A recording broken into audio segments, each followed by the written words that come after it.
දෘශ්‍ය විස්ථාපන. දැන් මේ දෘශ්‍ය විස්ථාපනය කියන්නේ මෙන්න මෙහෙම. දැන් අපි ගමුකෝ සමාන්තර පැතිය ඇති මාධ්‍යයක්. මේ තියෙන සමාන්තර පැතිය ඇති මාධ්‍ය. ඝනකම T කියන්නේ. එතකොට මේ පෘෂ්ඨයේ ස්පර්ශයට සලකුණක් තියෙනවා.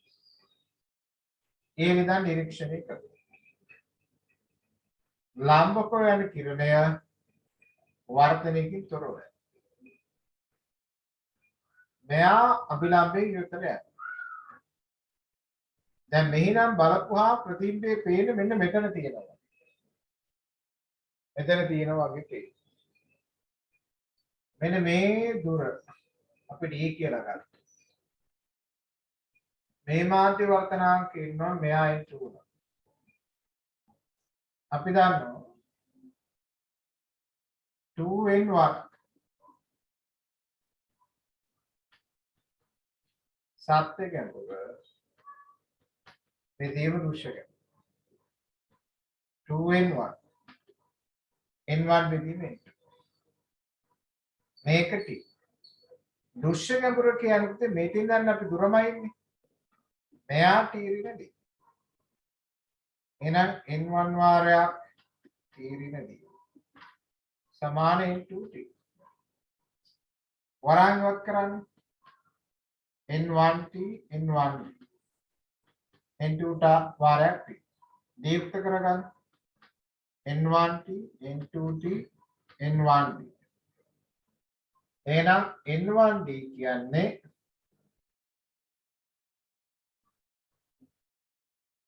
n1t n2t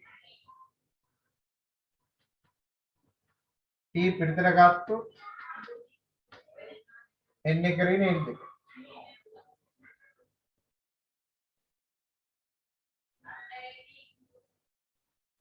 t යුක්ත කරොත් t වාරයක් n එක රින n දෙක බෙදීම එනවා t සමාන t වාරයක් එක රින n2 බෙදීම එනවා එහෙනම් මේ ප්‍රකාශනයක් වෙනවා d සමාන t වාරයක් n2 බෙදීම එනවා මෙයා දෘශ්‍ය විස්ථාපනයේ සඳහා ප්‍රකාශනයක් මෙයාගේ දෙවන මාධ්‍යයේ වාතේ නම් n2 කියන්නේ එකයි n1 කියන්නේ t කියන්නේ t වාරයක් එක රින එකයට මෙන්න තව සූත්‍රයක් ආවා මෙන්න මේක අපි කියන්නේ දෘශ්‍ය විස්ථාපනය සඳහා සමීකරණය කියලා අපි කියන්නේ. එහෙනම් දෘශ්‍ය විස්ථාපනය කියන එක දහස මේ සමාන්තර පැතියේදී මාධ්‍යයක් කරහා මේ ආලෝක කිරණයක් වර්ධනය වෙනකොට මේ ප්‍රතිබිම්බය ඉහළට සීපෙන ප්‍රමාණය අපි කියන්නේ දෘශ්‍ය විස්ථාපනය කියලා අපි කියන්නේ. දෙයන්පති මාතෘකාව මෙන්න මෙහෙම දෘශ්‍ය විස්ථාපනය. දෘශ්‍ය විස්ථාපනය කියන්නේ සමාන්තර පැති ඝනකම T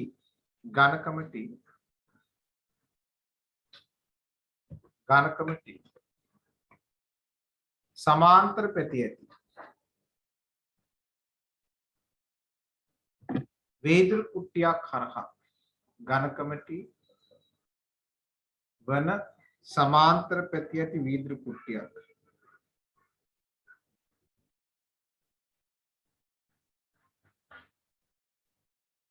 පතුලේ ඕසලකුණක් තමයි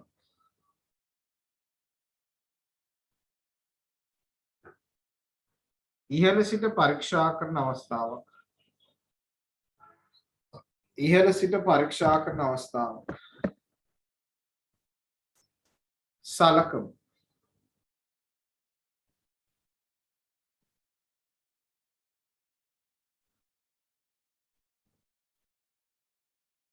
then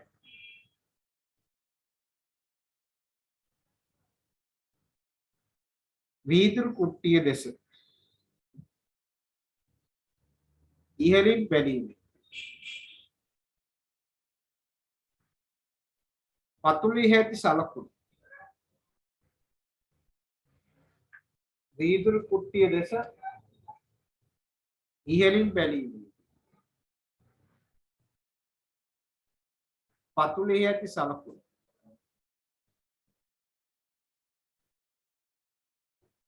ඉහළට එසවි.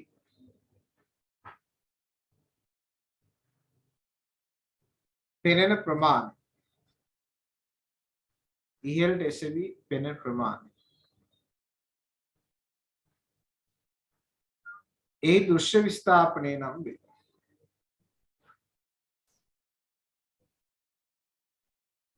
ඒ දෘශ්‍ය විස්ථාපනය නම් වේ.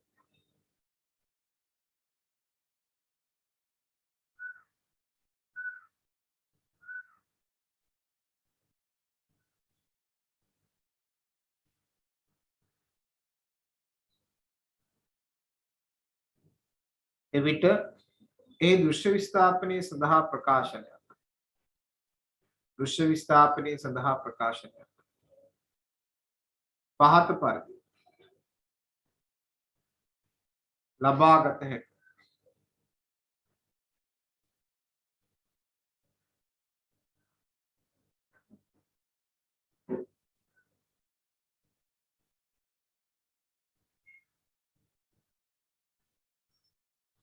කියන පුතේ රූප සරණ ඇඳලා ගන්න බෑ.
ඉවරනා කියන්නකෝ.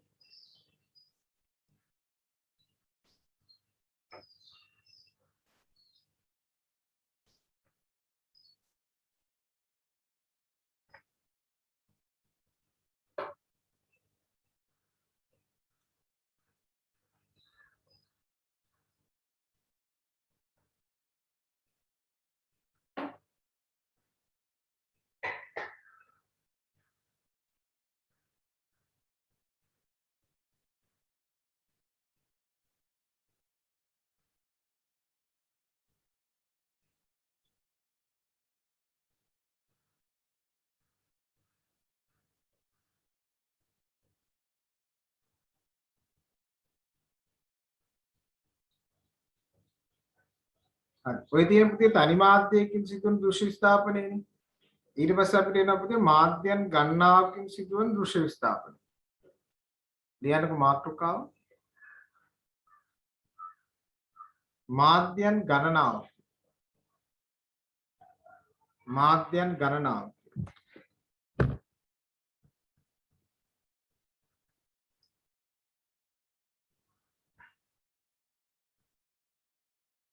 මාධ්‍යයන් ගණනාව.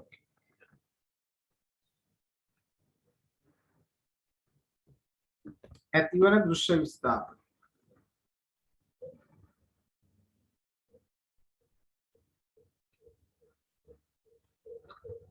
දැන් පුතේ ඒ කියන්නේ මෙන්න මෙහෙම. දැන් මාධ්‍යයන් ගණනාවක් තියෙනවා. මේ මාධ්‍යයන් ගණනාවකින් ඇති දෘශ්‍ය ස්ථාපනය මොකක්ද කිව්වොත් එයා හරියටම සමාන වෙනවා එක් මාධ්‍ය වෙන වෙන වාතයේ තබා ඇති කරන දෘශ්‍ය විස්ථාපන වල එකතුවට. ඒ කියන්නේ මෙන්න මෙහෙම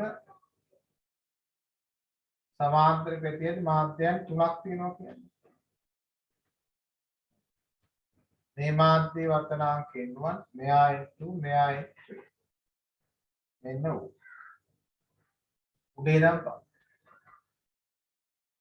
මෙයා t1 මෙයා t2 මෙයා t3. එහෙනම් මෘදු ශිස්ථාපනය කියන්නේ එක් මාධ්‍ය වෙනම වාතයේ තබා ඇති කරන දෘශ්‍ය ස්ථාපන එකතු.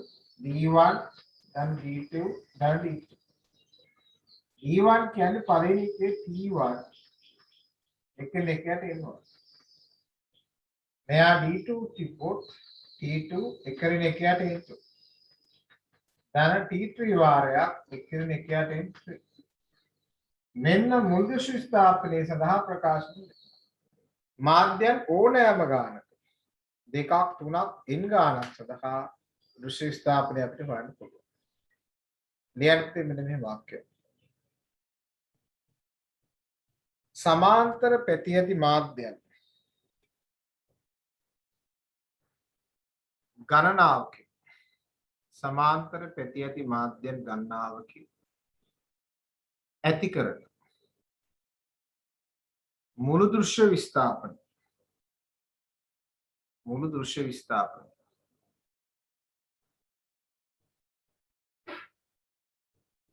එක් මාධ්‍ය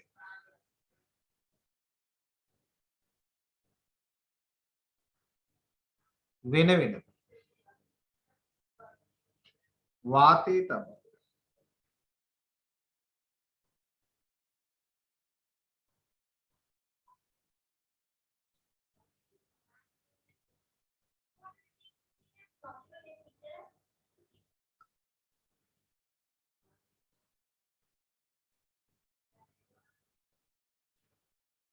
ඇති කරන දෘශ්‍ය විස්ථාපන වල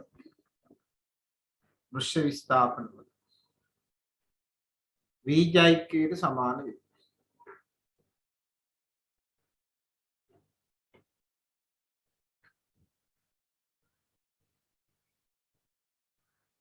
පළවෙනි වර්තනාංක n1, n2, n3 වන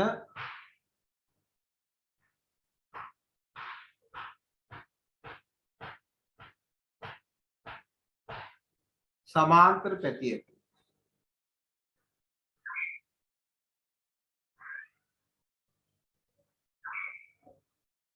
මාධ්‍යයන් තුනක ඝනකම T1 T2 T3 නම්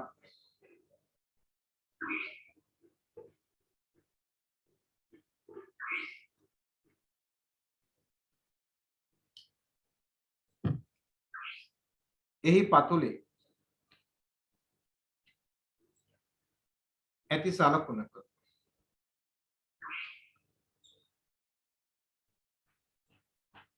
දෘශ්‍ය විස්ථාපන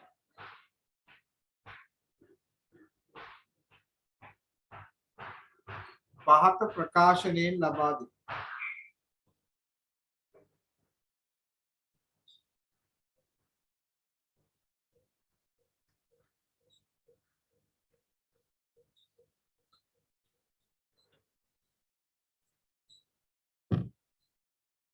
කියලා ඉතින් මේක ගන්න බලන්න.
හරිද?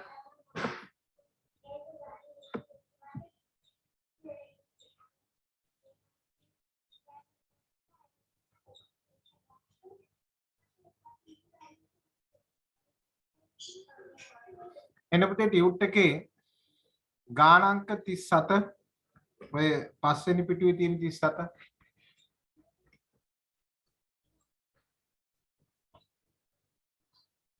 ටියුට් එකේ පස්වෙනි පිටුවේ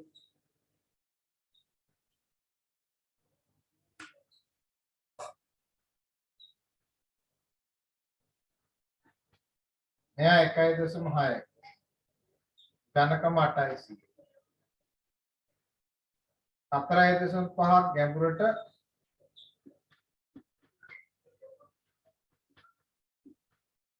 එකයි දශම පහක් ගණනක ද්‍රවයක් ආපහු 6ක් ගැඹුරට ජලයේ දාලා තියෙනවා. එහෙනම් පුතේ මුල් දෘශ්‍ය ස්ථාපනය කියන්නේ එක් එක් මාධ්‍යයේ වෙනෙන වාතය තබා ඇති කරන දෘශ්‍ය ස්ථාපන එකතු. මෙයා T1 8 වාරයක් එකරින 1.6 T2 4.5 එකරින 1.5 මෙයා 6 එකරින 4 දෙකේ දැන් එනවා මුල් දෘශ්‍ය විස්තර. තනි මාධ්‍යයක් පුතේ අහන අපි සාමාන්‍ය මාධ්‍ය ගොඩක් තමයි අහන්නේ. ටියුට් එකේ නා 37 හදලා මට එන්නකෝ 40 වෙනි ගාන.